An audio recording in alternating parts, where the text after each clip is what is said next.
하나님의 말씀 보시겠습니다. 야고보서 5장 7절에서 11절까지 말씀입니다.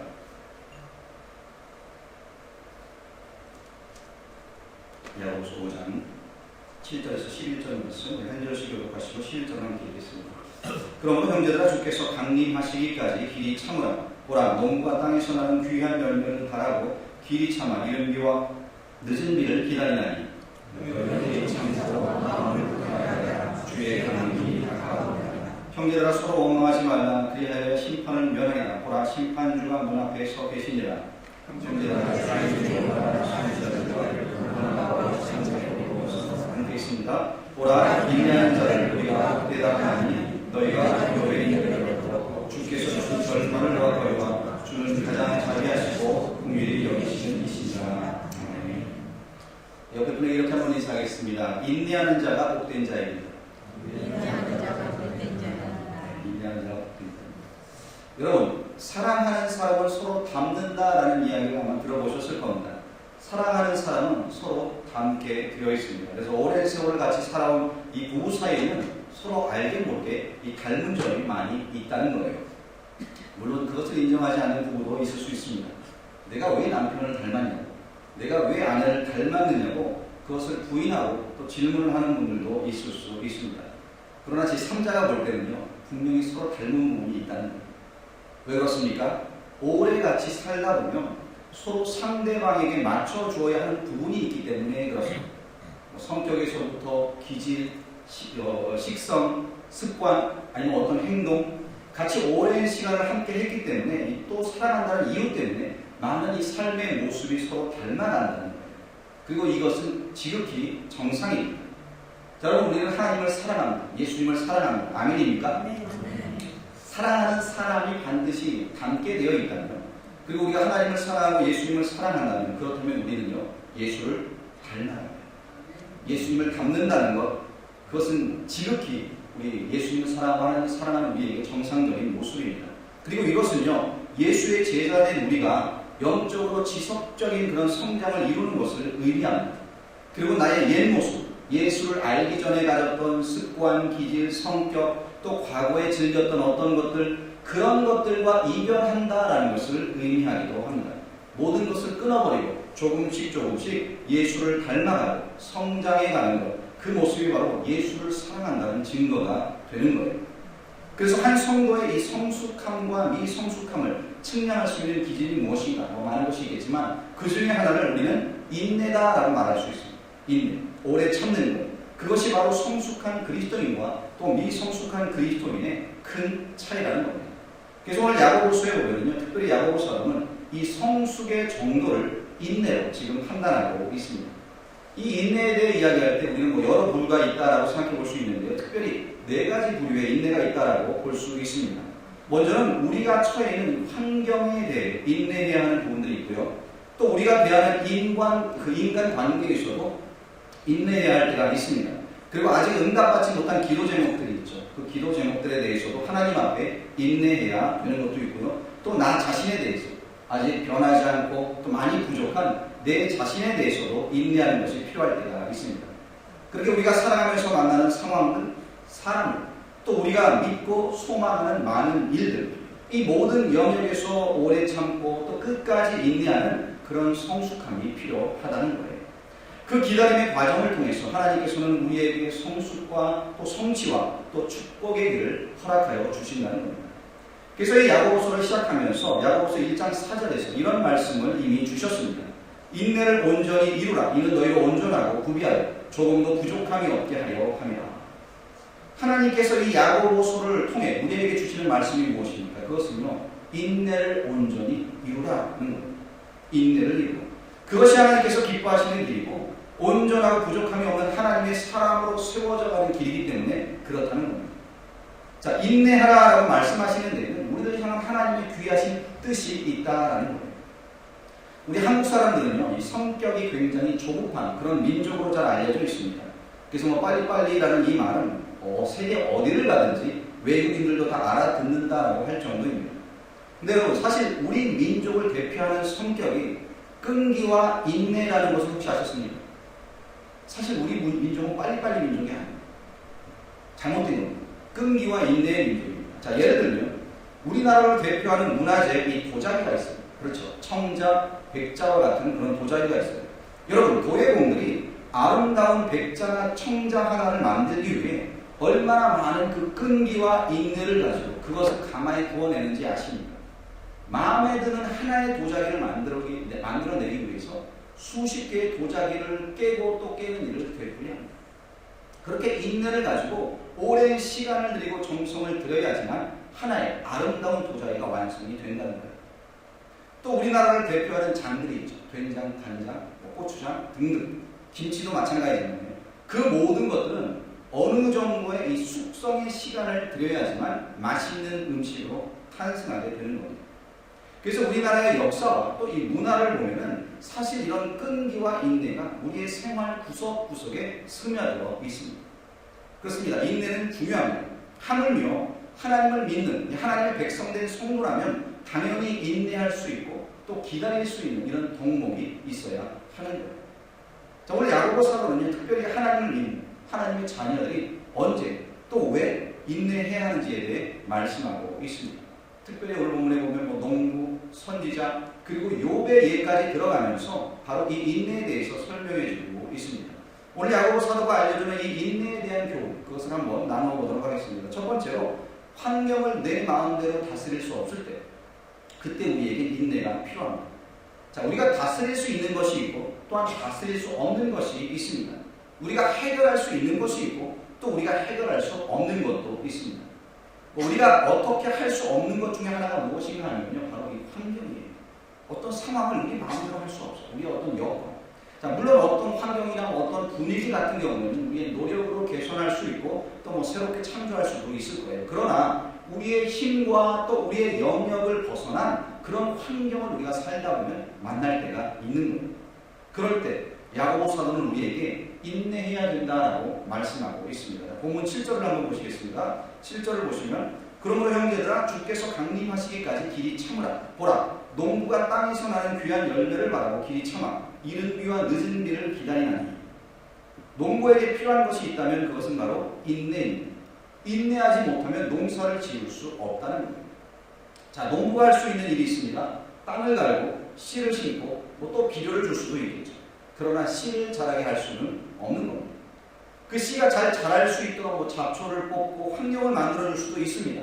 그러나 하늘에서 비를 내리게 하는 일은 농부가 할 수 없는 겁니다. 그래서 이스라엘에서는요, 이 이른 비가 10월 하순에서부터 11월 초에 내린다고 합니다. 여름 동안에 거의 비가 오지 않았기 때문에 땅이 메말라 있는데 아주 굳어 있는데 이 이른 비가 내려가지만 흙을 부드럽게 해서 밭을 갈고 또 파종을 시작할 수 있다는 거예요. 또 늦은 비는 주로 3월에서 4월에 오게 됩니다.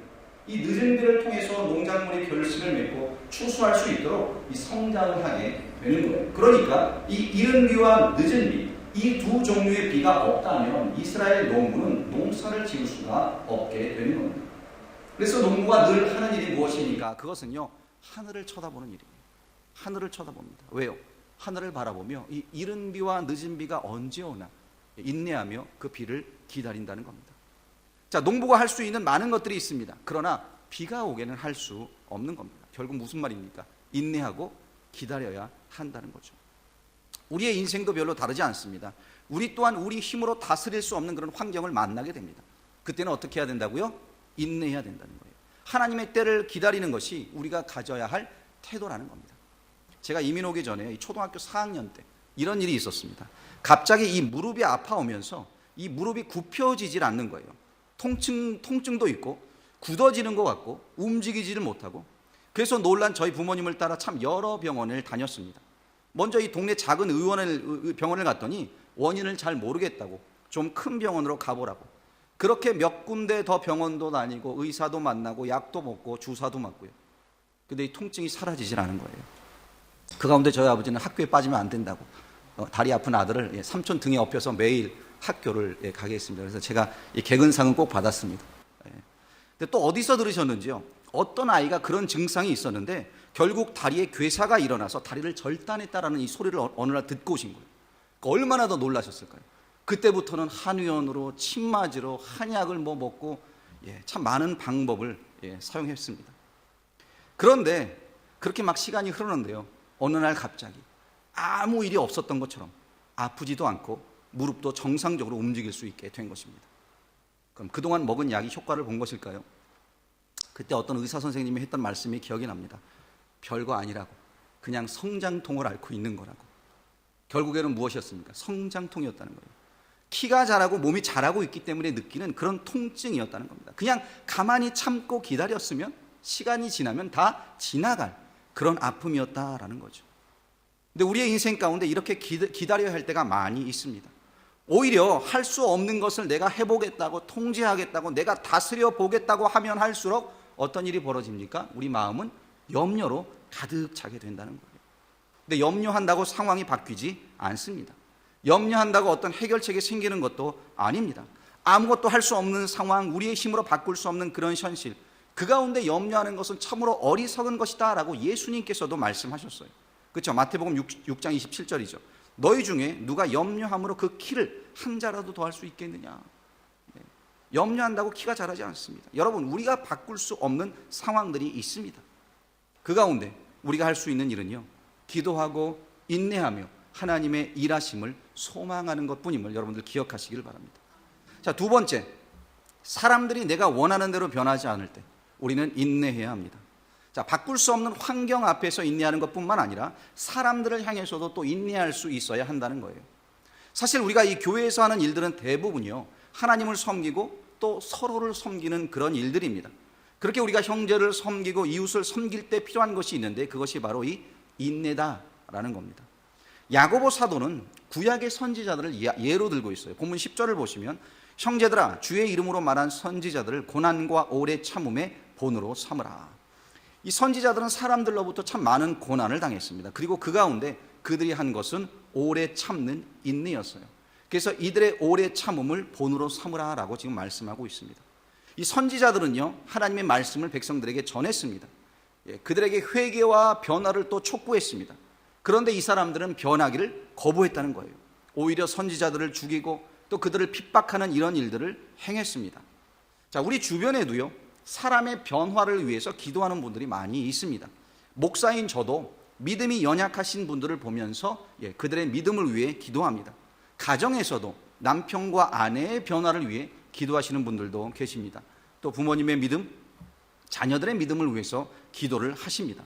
사람이 변하기를 기도하고 또한 하나님이 주신 그 비전을 공유하고 그것을 함께 나누고 함께 하나님을 섬기는 공동체를 이루기 위해서 우리가 이 사람들, 영혼들의 변화를 위해서 기도합니다. 자, 그런데 그런 변화가 쉽게 이루어지지 않더라는 거예요. 더디 이루어집니다. 왜요? 사람이 사람을 변화시킬 수 없기 때문에 그래요. 그래서 여러분, 사람들을 섬기고 또 변화를 기대할 때 꼭 우리에게 있어야 하는 것이 있는데요, 그것이 바로 인내입니다. 인내. 그래서 사도 바울도요, 사도의 가장 중요한 표가 무엇이냐? 오래 참음이다 라고 그렇게 말씀을 하셨어요. 고린도후서 12장 12절에 보면 사도의 표가 된 것은 내가 너희 가운데서 모든 참음과 표적과 기사와 능력을 행한 것이라. 내가 사도라는 증거, 그것을 증거하는 표, 그 표 중에 하나가 모든 참음이다, 오랜 참음이다, 인내하는 것이다 라고 지금 말씀하고 있어요. 그렇습니다. 우리 가까이 있는 사람들에 대해 우리가 변화를 기도합니다. 기대하고 기도합니다. 소망합니다. 그러나 그것이 우리 마음대로 되지 않을 때가 많다는 겁니다. 그래야 할 때 어떻게 해야 된다고요? 인내해야 된다는 거죠. 하나님의 때를 기다려야 하는 겁니다. 자, 세 번째로, 우리가 당하고 있는 이 고난의 이유를 알 수 없을 때, 도저히 설명할 수 없을 때, 그때 또한 우리에게 인내가 필요합니다. 고난은요, 인생의 신비 중에 하나다라고 말할 수 있습니다. 우리가 다 이해할 수 없고 설명할 수 없는 그런 고난과 시련이 있지만 오히려 이런 고난이 우리에게 복이 될 때가 있기 때문에 하나의 신비라는 거예요.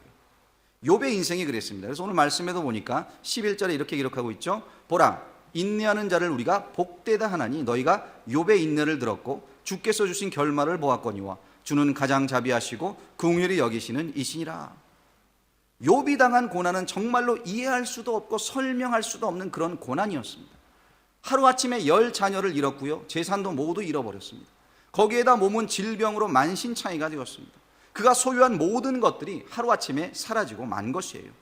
또 거기에 우리를 더 안타깝게 하는 그런 장면이 있죠. 욥의 아내가 그를 찾아와서 이렇게 말을 했다는 겁니다. 욥기 2장 8절 구절을 보면 욥이 제 가운데 앉아서 질그릇 조각을 가져다가 몸을 긁고 있더니 그의 아내가 그에게 이르되 당신이 그래도 자기의 온전함을 굳게 지키겠느냐? 하나님을 욕하고 죽으라.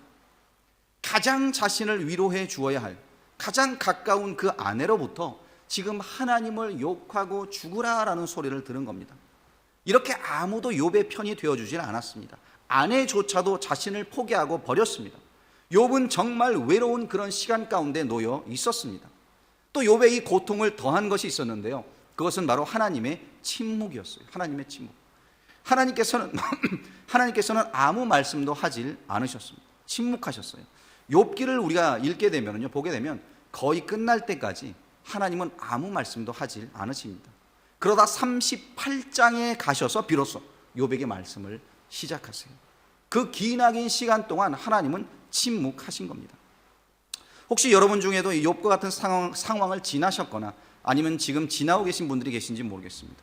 아무에게도 말할 수 없는 그런 상황 가운데 하나님은 또 침묵을 하시고, 왜 나에게 이런 어려움이 찾아왔는지 이해되지 않는 그런 상황을 만날 수 우리가 있다는 거죠. 누구에게도 말할 수 없고 나의 편은 하나도 없고 오직 하나님께 기도만 할 수 있는 그런 상황, 바로 욥의 상황이 그랬습니다. 아무런 대책 없는 그런 상황 가운데 그냥 하나님만 무조건 바라보고 있는 그런 상황이었던 거예요. 이렇듯 내가 왜 이 고난을 겪고 있는지, 왜 당하고 있는지 모를 때 있다는 거죠. 그때 우리에게 필요한 것이 무엇입니까? 그 또한 인내라는 겁니다. 인내. 그리고 야고보 사도는 계속 이어서 왜 또 우리가 인내해야 되는지 그 이유에 대해서도 말씀해주고 있습니다. 인내해야 되는 이유, 그 첫 번째는요, 하나님께서 역사의 주관자가 되시기 때문에 그렇습니다. 오늘 말씀해 보면은요, 야고보 사도는 인내에 대해 말씀하다가 갑자기 이 예수님의 다시 오심, 재림에 대한 그런 말씀을 언급합니다. 8절을 보시면 너희도 길이 참고 마음을 굳건하게 하라. 주의 강림이 가까우니라. 그러니까 오래 참고 마음을 견고하게 해야 할 이유가 있는데 그것은 바로 주님의 재림이 가깝기 때문이다라는 겁니다. 무슨 말입니까? 인생에는 끝이 있다는 거예요. 우리의 고난에도 끝이 있다는 겁니다. 그 인내하는 그 삶도 끝이 있다는 거죠. 그래서 이 인생은 오래가지 않습니다. 인생의 쾌락도 오래가지 않습니다. 인생의 고통 또한 오래가지 않는다라는 겁니다. 오직 하나님 한 분만이 영원하시다라는 거예요.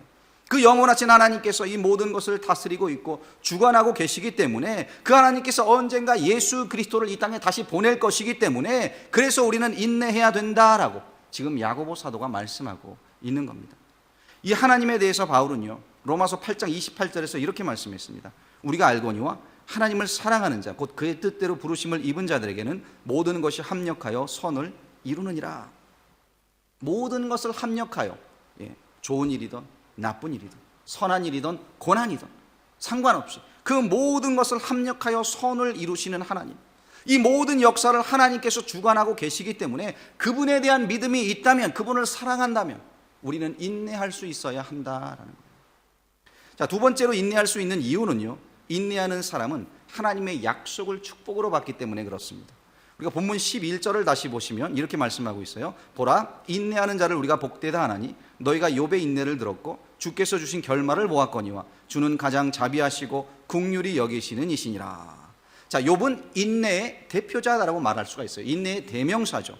그렇게 인내했던 욥, 그의 생의 마지막에 처음에 누렸던 그 어떤 축복보다도 더욱더 큰 축복을 받았다라는 것을 우리는 잘 알고 있습니다.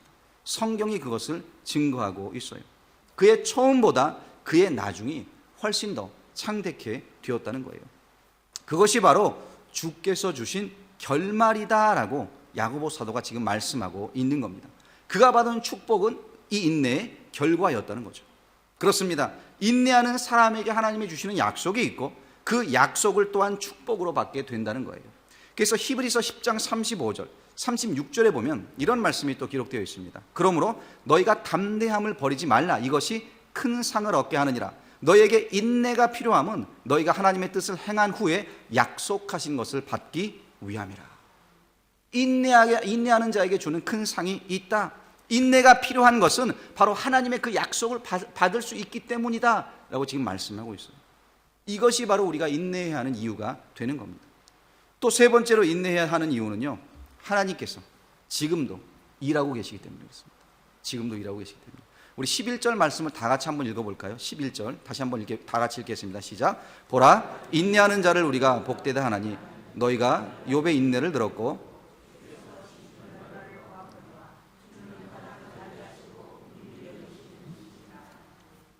자, 여기 보시면 주님이 주신 결말이란 말이 나옵니다.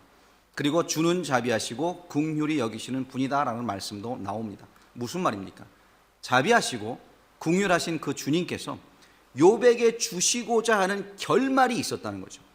무언가 욥의 인생 가운데 이루고자 하는 것이 있었습니다. 그런데 욥은 그것을 위해서 무엇을 할 수 있었습니까? 아무것도 할 수 없었습니다. 가만히만 있었습니다. 그런데 그것을 위해서 누가 일을 하셨고 누가 그것을 이루어 주셨습니까? 그 결말을 하나님이 이루어 주셨다. 하나님이 일하셨다라는 것, 그것을 지금 보여주고 있는 말씀입니다. 그렇습니다. 욥은요 아무것도 할 수 없었습니다. 고난 중에 기다렸고 참았고 인내했습니다. 그렇게 욥이 아무것도 할 수 없을 때 일하신 분이 계신데 그분이 바로 자비하시고 긍휼하신 하나님이시다라고 지금 말씀하고 있는 거예요. 욥의 결말이 축복이 될 수 있도록 하나님께서 일하셨고 준비하셨다는 겁니다. 욥의 하나님은요 일하셨습니다. 그러나 욥은 하나님의 그 일하심을 보지 못했습니다. 우리의 눈에도 하나님의 일하심은 보이지 않습니다. 우리가 기도는 하는데 언제쯤 나의 상황이 더 좋아질까? 풀릴까? 보이질 않습니다. 언제쯤 기도 응답을 받을 수 있을까? 그런데 상황이 달라지질 않는 거예요. 그러나 여러분 기억하시기 바랍니다. 우리가 인내하고 있는 그 가운데 우리 하나님께서는요 여전히 일하고 계십니다. 주님이 계획하신 그 결말을 위해, 그 축복의 결말을 위해 우리를 위해 준비하고 계시고 지금 일하고 계시다는 거예요. 그러니까 예레미야서 29장 11절은 이 하나님에 대해서 이렇게 말씀합니다. 여호와의 말씀입니다. 여호와의 말씀이니라. 너희를 향한 나의 생각을 내가 아나니 평안이요 재앙이 아니니라. 너희에게 미래와 희망을 주는 것이니라. 이것이 하나님의 뜻이요 계획이라는 거예요. 미래를 주고 희망을 주고 평안을 주고 재앙을 주는 것이 아니라 이것이 하나님의 생각이요 하나님의 계획이시다라는 겁니다. 그래서 여러분 인내는요 축복입니다. 인내하는 자가 복된 자가 되는 거예요. 역사의 주관자 되시는 하나님에 대한 믿음이 있고 그 믿음으로 인내할 수 있다면 바로 그 인내하는 자가 복된 자인 것입니다. 여러분이 만나는 상황 가운데, 여러분이 원하는 그런 사람들의 변함 가운데, 우리가 알지 못하는 그런 어떤 고난 가운데 온전히 인내함으로 하나님의 일하심을 경험할 수 있기를 간절히 축원드립니다. 우리 같이 합심으로 먼저 기도하겠습니다.